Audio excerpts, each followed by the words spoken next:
Welcome to Saturday. We're going to talk about physical touch today. It's our last love language of this series, and tomorrow we'll do our quick closing. So thank you guys if you followed me through this week. I know it's a lot of information, but I think it's going to be really great for you guys to dig in and really figure out what makes you tick as far as love languages are concerned. So today we're going to talk about physical touch. Now, physical touch is always kind of one of those ones where it's just like, oh, well, the guys really love physical touch. Well, they do, right? But there's also women that do too. And there's a dialect within physical touch. So, we're going to kind of explore a little bit here. There's non-sexual and sexual touch, intense versus non-intense. There's a dialect that lives within physical touch. So really, that's something that you have to ask yourself too. If physical touch is your main love language, what's the dialect that you like to use? What feels supportive in times of crisis? So if you're having a bad day, do you want somebody to just hug you tightly, or is this a situation where you need to run into the bedroom and strip off your clothes, right? To be frank, because physical touch is what it is. And, here at the Smudge House, we don't like to hold back. So, really, really dissect what physical touch means to you and figure out what that dialect is. So we are living in a really weird time where physical touch, those of you that have a love language that is primarily physical touch, this may be very difficult for you. This isolative pandemic type situation that we're living in. If you live by yourself and you're one of those people that craves that physical touch, living by yourself in the time of isolation is really, really, really difficult. So this is where this is really, really important. And I think this is a really, really great way to support yourself in this time where, we may or may not be seeing the people who we really want to see with the frequency that we want to see them, right? So, we know what the obvious is, okay? Physical touch, hello, right? We're all adults. But how else? Okay? Get your mind out of the gutter for 2 seconds. And let's think about how physical touch, just with ourselves, is important. It can help us feel supported. Do you have a foot spa at home? Like one of those little plug-in foot spa things? Do you have a massage chair? Do you know how you give yourself a self-massage? Those of us that are athletes, we know what self-massage is. I'm a distance runner. After a long distance run, I'm giving myself leg massages. Okay, that's self-massage. Doesn't have to be what the obvious is. Hello. In crisis, how do you comfort yourself? Right? What's the first thing that you go to when you feel like something has gone wrong, right?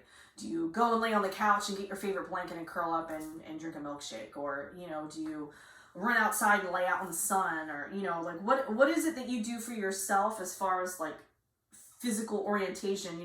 What do you do to comfort yourself? And what feels like the big bear hug? I've said that all week long. You guys are probably really tired of hearing that, but when we talk about love languages for ourselves, what feels like the hug you're not getting from somebody else, right? We can do all of these things for ourselves. Physical touch is my lowest love language. It's low, okay, but I still need the hug when I'm upset or stressed. So I read something recently online, and I cannot remember now where I read it. In regards to our mental health, when we're having a moment or a crisis, or we're feeling stressed, or we're arguing with someone, how often do you ask yourself if you're having this inner struggle, or how often do you ask the person that you're having the struggle with, are we trying to solve something, or are we just looking for support, right? So let me give you an example. When I came home from work feeling ultra stressed, my fiance David is a fixer, right? So he was wanting to fix the problem, but there were some days that the problem just isn't going to get fixed. It wasn't a problem that was easily fixable, right? So in that instance, it probably would have been valuable for me to communicate with him. I'm only looking for support right now. I'm not looking for answers, right? I'm not looking for a solution. Are we solving a problem, or are we just giving support, right? So ask that to yourself. What do I need right now? I'm in a crisis moment.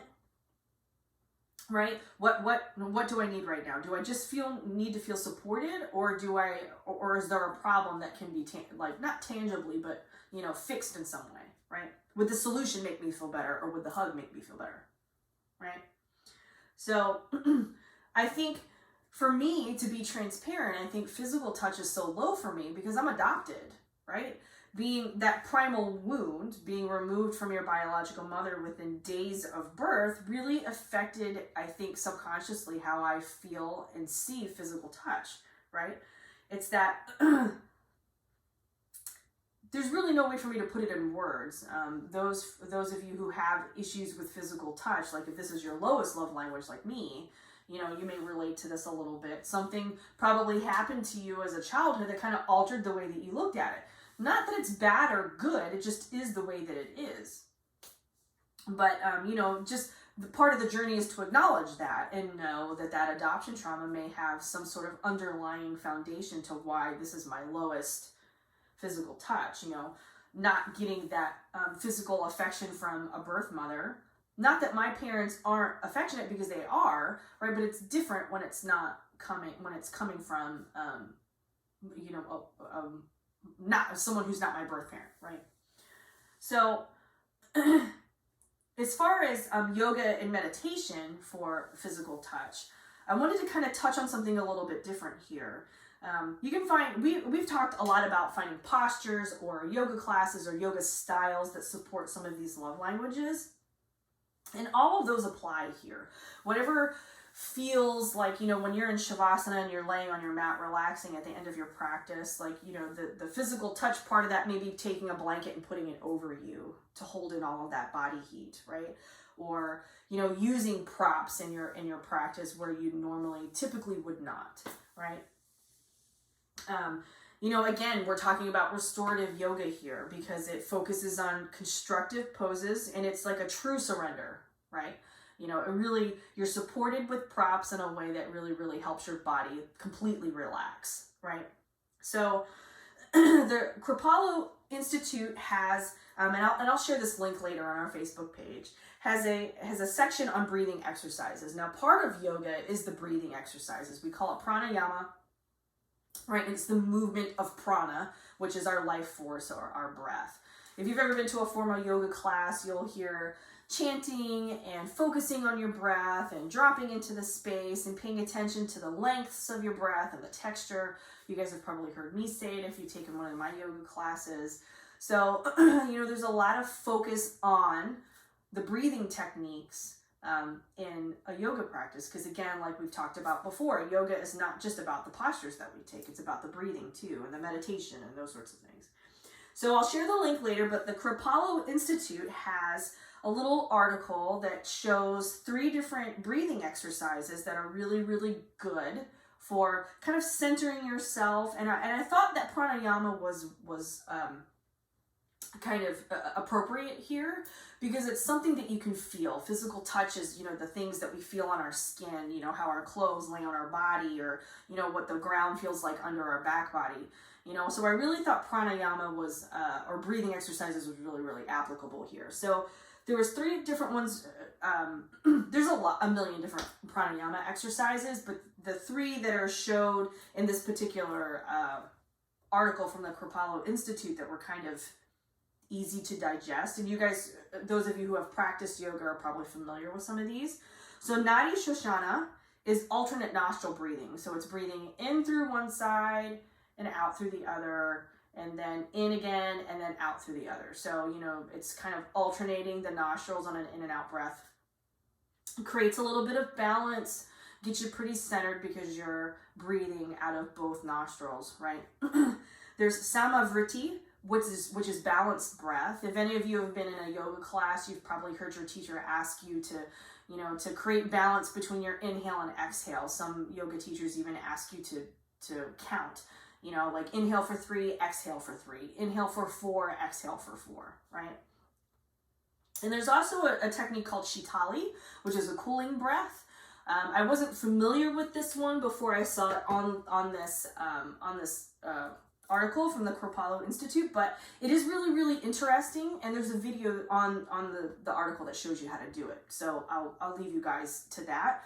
But so Samavriti is something that's really, really easy. You can do this anytime. I'm not going to do the Nadi Shoshana because it's a little, not that it's advanced, but for this application, I think the Samavriti, the balanced breath, is a little bit more applicable to what we're doing. It's a little bit more simple to grasp. So Samavriti, comfortable seat. You can lay down. You can even be standing up. You can just close your eyes and get into this like super, super easy. It doesn't require much, right? So I'm going to show you how to do this. I'm going to sit in a comfortable seat. You can sit or lay down or however you're comfortable. Rest your hands gently on your legs. And then we're going to gently close our eyes and just breathe normally, like you would normally breathe. Don't pay attention to the breath yet, just notice that it's there. And then once you've noticed your breath, start to pay attention to the texture. What temperature is it? Is it warm or is it cool when it hits the back of your throat as it comes into your nose? And then begin to notice the length of your inhale and exhale. Don't change anything, but just notice the inhale and the exhale. Which one's shorter? Which one's longer? And then on your next inhale, we're going to count to 3 as we inhale. Inhale, 1, 2, 3. And then as we exhale, we'll do the same. Exhale, 1, 2, 3. Inhaling again to the count of 3. Inhale, 1, 2, 3. And then exhaling, 1, 2, 3. So continue in this way. Inhaling to the count of 3. And then exhaling to the count of 3. And then on your next inhale, might you lengthen that inhale to 4. Inhaling to the count of 4, and then exhaling to the count of 4. And we'll do that 2 more times to the count of 4, inhaling 2, 3, 4, exhaling 2, 3, 4. And then we'll completely release the counting, the attention to the breath, and let it return to normal. No longer paying attention to the length of the inhale or the exhale. Noticing how that changed in texture of the breath, the temperature. And then slowly opening our eyes to return to the space. So that is Samavriti. Sama means same, and it's a balanced breath between inhale and exhale. Now you can do this anywhere. You can take 5 minutes and do this in your car before you go to work. You can do it standing in the line to pay for your groceries. I've done that before. You can do it on your mat. You can make it part of your yoga practice. But I encourage you to check out that link we'll share later from the Kripalu Institute that shows you these 3 breathing exercises, because I think getting in touch with your breath kind of helps you get in touch with your physical body, right? Can bring you into that physical body space, you know, this kind of meat bag that we walk around in, as some of my teachers have lovingly called it. So check out that link later. Do a little bit of reading on breathing exercises or pranayama. I think it's really important for us to balance our breath and be present in the moment. And, you know, paying attention to our breath and doing these pranayama exercises can also help you get in touch with that physical body, which is something that you can do for yourself if your primary love language is physical touch. So that's all I have for you today. That was our last love language. I hope that you have enjoyed what we've given you this week. And go back and review anything as much or as little as you want. Send us questions, comments, anecdotes, funny things. You can even send me a message making fun of me. That's fine too. I've done a lot of really silly things this week, and that's totally okay. So any feedback that you have for us, we'd love to hear you. We'd also love to see you in our Smudge House classes. We have 2 yoga classes on Monday. We've got Qigong and yoga on Tuesday, and then Qigong again on Thursday. So check us out on Schedulicity. Join us for a class. You may see some of these breathing exercises in our classes. Some of the yoga poses that we've taken over the week for your love languages, you may see some of those pop up in the next few weeks. But please join us. We would love to see you in our virtual space, because right now we are a virtual studio. But we would love to see your shining faces. So if you've got any questions for us, please let us know. And we'll see you tomorrow for our Facebook Live for our final video on Valentine's Day for our Love Languages and Yoga series. Thank you so much for joining me.